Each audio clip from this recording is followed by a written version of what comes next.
ராத்திரி ஸ்கைல ஒரு தலை மட்டும் பறந்துட்டு இருந்தா அது பேர்டுங்க நினைப்போம்.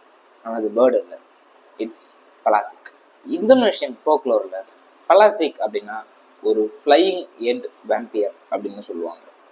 ஸ்டோரி சொல்லுது இது ஒரு நார்மல் ஹியூமன் தான், ஆனால் சில பிளாக் மேஜிக் யூஸ் பண்ணிட்டு மார்டாலிட்டிக்காக பாடி விட்டு தலை செப்பரேட் ஆகி அது வாழும் அப்படின்னு சொல்கிறாங்க. மோஸ்ட்லி நைட்டில் தான் இது அப்பியர் ஆகும், சைலண்ட் டார்க் பிளேசஸில், எஸ்பெஷலி வில்லேஜஸ் பக்கம் தான் இது வந்து நிறைய பார்த்துருக்காங்க அப்படின்ட்டு சொல்கிறாங்க. அது ஃப்ளை பண்ணிட்டு ஹியூமன்ஸோட ரத்தம் தான் டார்கெட் பண்ணும்.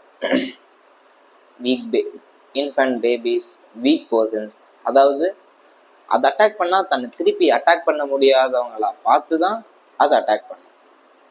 இன்னைக்கு இது ரியல்னு சிலர் நம்புகிறாங்க, சிலர் நம்பலை. பட் சில ரூரல் ஏரியாஸில் இன்னமுமே இதை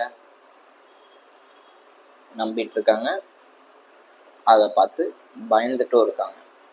ஸோ நெக்ஸ்ட் டைம் நீங்கள் வானத்தில் பார்க்கும் போது